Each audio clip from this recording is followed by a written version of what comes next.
Finish Line.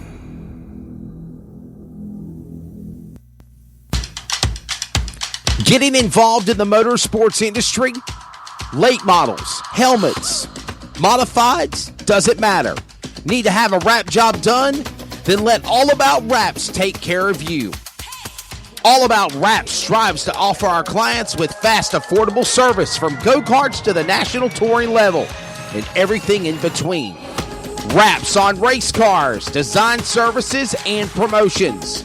There's no job that they can't do to make your vehicle be on the cutting edge of looking great.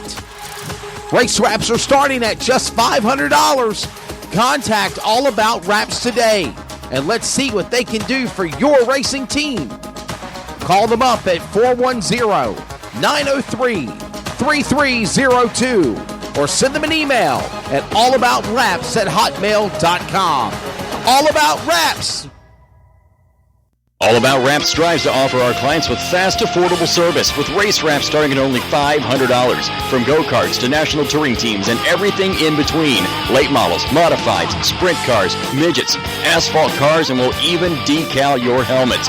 Wraps, design services, and promotions. Everything we offer at All About Wraps. Contact us today to see what we can do for your team. Give us a call, 410-903-3302. Email us at allaboutraps@hotmail.com and visit us on Facebook at All About Wraps. CrateInsider.com is your one source for crate racing tech and more. Whether you currently race with a crate engine or you are thinking about getting into the sport, our website has what you need. CrateInsider.com has tech videos, interviews with experts, and the best products in the industry. Dyno tested and proven, so we know they are the best products for crate engines. Visit CrateInsider.com today to get on the fast track to victory lane.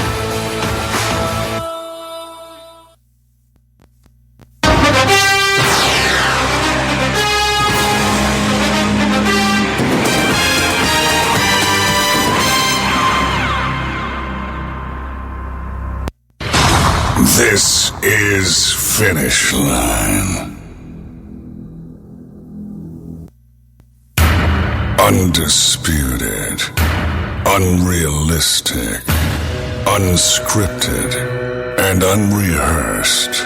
This is Finish Line, a weekly podcast talking about the positive and negative of motorsports, asking the questions to drivers, promoters, and personalities, getting the information and responses of the sport others dare not to ask or even discuss. This is Finish Line. This radio podcast is from the heart, an in-depth analysis of everything in NASCAR, NHRA, IHRA, IndyCar, grassroots motorsports, asphalt, dirt, drag racing, karting, tractor pulling, boat racing, demolition derbies, and much more. From touring events to national, regional, weekly, and more. This is the podcast where the bull stops here. Whether it's asphalt, dirt, or drag racing, or anything else in life, there is always a finish line.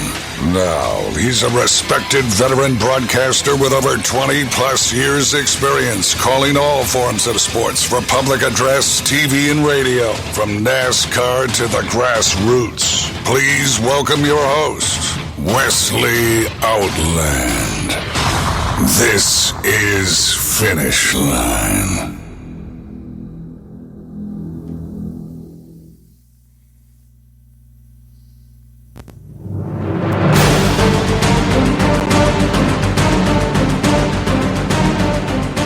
Thursday, July 11th in the year 2019. Welcome to another edition of Finish Line. We normally do this show on Wednesday morning, but due to a crazy travel schedule for himself and I, did that make sense, DJ Irvine? For himself and I, crazy traveling schedule, busy itinerary, a lot of meetings going on for racing-related things. We had to kind of push and change things over to today. So welcome to the Thursday edition of the July 11th episode of Finish Line. Thank you to all of our sponsors that make it happen. Of course, thank you again to DirtCarLift.com. They remind you to stop jacking, stop lifting, get you a Dirt Car Lift on your race car today. Thank you also to All About Wraps, Bruce Kane, Jason Parker, all the great work that they do for All About Wraps. And thank you to the always great friend, lovely Kate Dillon with CrateInsider.com. All the sponsors that make it happen for Finish Line. If it wasn't with those people, possibly we would not be able to do this show unless I done it out of my own pocket. So thank you for your sponsors. And we're joined here. Got a great show for you. And we're on a different location than where we normally set up shop, where we normally do our program. I think this is like probably, I don't know, the fourth or fifth time we've actually done Finish Line on the road than actually doing it from the studio, which I actually like that. You know, I've been to Crate Insider with Kate Dillon and Alex Hendren, done it there, and been at Bubba Raceway Park and did it with Joe Kelly and Candace Keeley at the races. I've done it at Tacoma Raceway last weekend for July 3rd in Georgia with my good friend Charles Head and all the guests we had there. And now we are in the confines of a nice ghetto hotel room. Is that a nice way of saying it? No. We're actually coming from the Country Inn and Suites in Beckley, West Virginia, and we are doing Finish Line. So to my left, your right of the broadcast is, of course, the general manager, executive president of the Fast Track Companies International, DJ Irvine. And DJ Irvine, see, I always butcher it. Why? It always happens. It's the Speed 51 guys. Gotcha. Yeah, they always pick on me. I normally get it right, so even Bob Dillner gets it mixed up a time or two. But DJ Irvine is in the house, and again, welcome to Finish Line, buddy. Good morning. Hey, happy to be here. It's something new for me to do. You know, I do my own little Facebook Live on Tuesday nights, which is fun. But, there you go. This is something else to get to do, and just excited to talk about racing. Well, I appreciate you being able to join us. We got a lot to talk about as far as racing. Yes, I'm going to talk about my thoughts of what happened at Daytona. You know, and I think that we need the naysayers and the negativists to just shut up about it because, you know, I think it was good for the sport. You know, I can't praise Justin Haley for winning the race, but it's the same thing of going to the scales. If you're light at the scales and you give the win to the next place guy, a win's a win is a win. If your car is illegal, you get a win. I think this is one of those same scenarios that happened at Daytona, DJ, on Sunday in the Coke Zero Sugar 400. Well, it was. I mean, it was a long day for everybody. You know, thought you were going to run the race on Saturday night. That's right. Up moving to Sunday afternoon. I mean, it's summer in Florida. You know what's going to happen. There's going to be thunderstorms. It's going to happen really at any time. And, you know, for anybody to be upset with them stopping the race because of lightning, to me is a little bit crazy because, I mean, you're outside, they're outside. You've got a lot of metal around, That's too. Right. And so, you know, within 8 a lot miles, of metal. A lot. And, you know, 8 miles, that's pretty standard. I mean, high school football does it, college football, all outdoor sports follow that same thing. That's right. And, you know, the 30-minute clock, and they don't want to be there until 2, 3 o'clock in the morning getting the race done because then it finally started raining, and it takes a while to dry a 2.5 mile super speedway. So they made the right call. Well, you know, a prime example is like Elkins Raceway in Cairns, West Virginia on Saturday for the Red Frederick Memorial and the Renegades of Dirt event. We were kind of under that same scenario, DJ. It was thundering. It was lightning.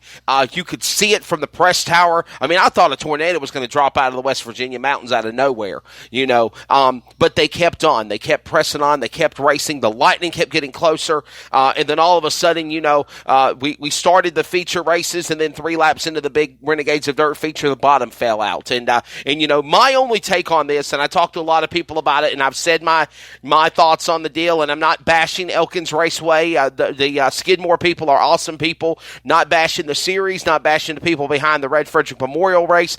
If we had known that we knew weather was coming, DJ. I mean, that's common sense. We knew it was coming. I personally would have skipped all the preliminaries. I would have said, guys, let's hot lap qualify. We're going to skip the heat races. We're going to skip the consi. We're going to skip this money dash, which I know there are special things to do for this race, but we're going to focus on the feature itself and at least try to get 3 out of the 5 races in.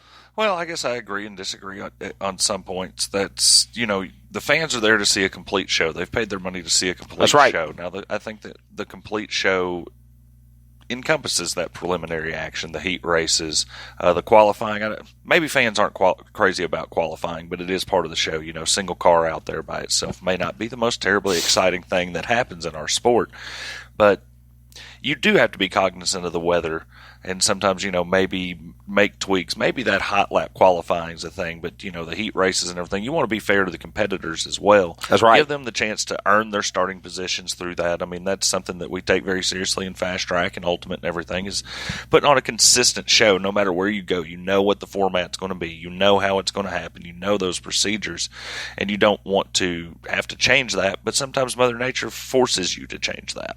And back up in wild and wonderful West Virginia again here after being here last weekend. Thank you again to everybody at I-77 Speedway. We'll be there tomorrow. Tyler County Speedway on Friday. Last weekend, we'll be there Saturday. And we're going to talk about those events. And, of course, Elkins Raceway, Toccoa Raceway, all the great events that I enjoyed doing on 4th of July. What did you do 4th of July? I sat at home. Sat at home. Yeah. So while I was off working, traveling the world unknown, you were just kicking back and drinking some cold ones and watching fireworks and enjoying time with the wife. Yeah, I watched a lot of racing, spent some time with my wife, and it's always nice to be. Well, thank you. Always nice to be able to spend time with her because this job keeps you out on the road a lot. You're traveling a lot of weekends and everything, so it's nice to be able to spend a holiday with her and stay at home and, I don't know, just enjoy a weekend. Hey, comments are available in the chat box. We also have the opportunity for you to interact with our drivers. Hello, Wayne Sharp. Good morning to you. Shout out to Mackie Flood. Hey, by the way, speaking of the Maxxis, the Midwest Max Daddy is going to be on the Speed 51 network. We'll talk about that here in a little bit. Did I stay at the Holiday Inn last night? No, we're at the Country Inn and Suites. We're a little bit step higher than the Holiday Inn. No, the Holiday Inns were literally right there. Okay. Well, no, we stayed at Country Inn.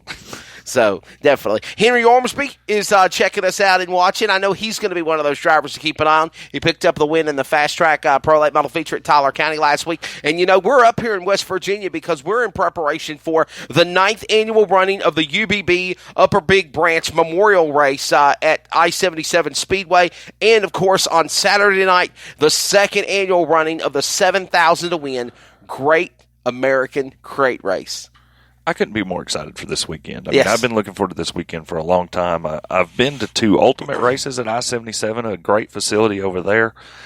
Glendale Garnes does a phenomenal job preparing that facility each and every week. I hear nothing but compliments about I-77. I mean, everybody just raging ever since I think Glendale's, this is his 2nd year. That's right. With the racetrack, and I hear nothing but great things about that. They run a timely show. The track is always well prepared. He tries to get the shows in when he can. Everybody's been fighting Mother Nature this year, but he goes above and beyond to try to make sure that the fans have a place to go, the drivers have a place to go, and a